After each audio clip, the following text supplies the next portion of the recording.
Lemonjuice McGee here, and before we get into the top 10 comics, usually we do videos for these, but I'm not going to open it, so I'm just going to show you. This week we got the Batman animated series Batmobile. This thing's from DC Collectibles. It is huge. It's $100, but it has cockpit light, jet lights, headlights, and it fits two figures side by side from the Batman animated series figures from the fixed video that we did last week. This thing is so amazing that, well, I'm taking up the time to talk about it now. But enough of that. Let's get into the top 10.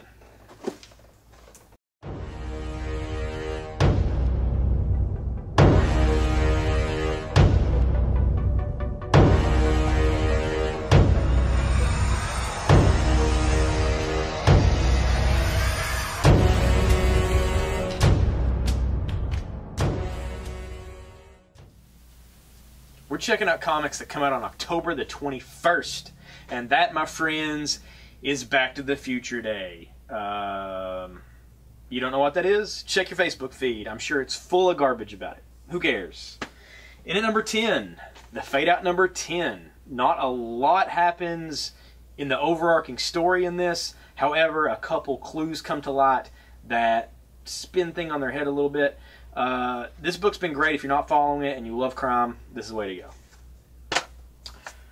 Number 9, Fistful of Blood number 1. This is a redo of like a 15-year-old heavy metal magazine comic by Kevin Eastman, creator of the Ninja Turtles, and Simon Bisley, badass metal artist. Well, it's a ridiculous premise that includes zombies and vampires on an old Western movie set that takes place now, and a woman who doesn't speak the whole thing just goes in, High Plains Drifter style, murdering fools. That's what this is. She's a little half naked. That's just kind of Simon Bisley's thing. In at number 8, Karnak number 1. Before Secret Wars, this guy was kind of the giant-headed kung fu master of the Inhumans. His whole thing is he can hit pressure points and stuff. He does that in this. His head's not quite as huge. He's got the green tattoos. But it's cool. He helps out S.H.I.E.L.D., which I wish the Inhumans and S.H.I.E.L.D. thing they would quit doing just because of a TV show that nobody gives a shit about. Well, I mean, some of you do. I'm sorry. It's not good. But Karnak does get to do the deal where he touches a dude and bones rip out of his legs. He hits a pressure point. Awesome stuff. So the art's good. It could be a little better, so we'll see if the artist picks things up on the next few issues. In at number 7, Batman Arkham Knight Genesis number 3. Video game tie-in books I normally don't care about a lot. This one, though, features an artist who mimics Greg Capullo in a way that it's passable. And the Arkham Knight, interesting character, being Jason Todd. Spoiler alert if you don't know about reality and couldn't have guessed it in the first place. Jason Todd is the Arkham Knight, also the Red Hood. This shows the game's version of what happened when the Joker had Robin captured for the whole death in the family thing from the 80s. It's way more violent and screwed up, and it's a good issue, even just as a single. In number 6, Darth Vader number 11. The Dark Lord here has kind of worked himself into a corner, as now the Empire, they're aware of the archaeologist he's been using to hunt for Skywalker, and he's still trying to pretend like he doesn't know who she is, and it's getting a little hairy for him, and she's about to be captured, and stuff goes on. At number 5, Justice League 45. This is the Darkseid War Part 5. It's probably the last part of it. I think it's actually the last part. Let me check.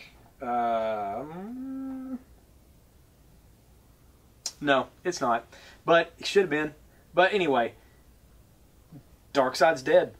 Shit happens. A lot of the Justice League have powers imbued into them, like Flash having the black racer inside of him, and he's trying to make it work. I don't know. There's lots of stuff going on. It's really cool. Batman still has the Mobius chair, and Lex Luthor has a really shitty time in this. And then number 4, Tokyo Ghost number 2, one of my favorite new titles. In this one, they make it to Tokyo, and it's the complete opposite of the media-based society they were living in. And they're samurai, and Sean Murphy draws it, and that should be reason enough for you to buy it. And at number 3, let's talk about earlier, Back to the Future Day. Back to the Future #1. This set features 2 stories. I think this is how the series is gonna go. 2 small stories in each one. The first one is telling the origin of when Doc met Marty, or Marty met Doc, really, because he kind of stumbles into his basement. The second one is Doc in his younger days joining the Manhattan Project. It's pretty good stuff. And the early Doc story is drawn by the guy who does the Ghostbusters comic, and that art is phenomenal. In at number 2, Star Wars Shattered Empire #4. Luke Skywalker needs a pilot, and he finds one. Poe Dameron's mom. The big thing about this, the reason I like this so much, is that this shows kind of how Luke is post-Jedi. And he's a little more ruthless, a little more that hint of the dark side. And as there are all these rumors for Episode 7, I don't want to know. I'm not watching the new trailer. I don't want to hear about it. I've heard enough already. But this might tie into that a little more than you'd think. And at number 1, Invincible #124. Invincible, a comic that I've talked about many times, I love because when someone dies, they die. There's no redos, there's no bullshit. It's a universe, things happen. When something horrible happens, it continues to stay horribly happened. This is the first part of a reboot, a 3-part reboot. However, they've done it smartly in a way that is fairly fucked up. Invincible was on an alien planet, searching for stuff, goes into this thing, wakes up in his bathroom at his mom's house before issue 1 of the Invincible comic ever came out. He's completely aware of the years of life he's had. No one else is. Imagine what it'd be like to just wake up and be like, oh, look, my wife, who I've had a kid with, is sitting here with her ex-boyfriend, who's not dead, and she has no interest in me because that's not the time of her life.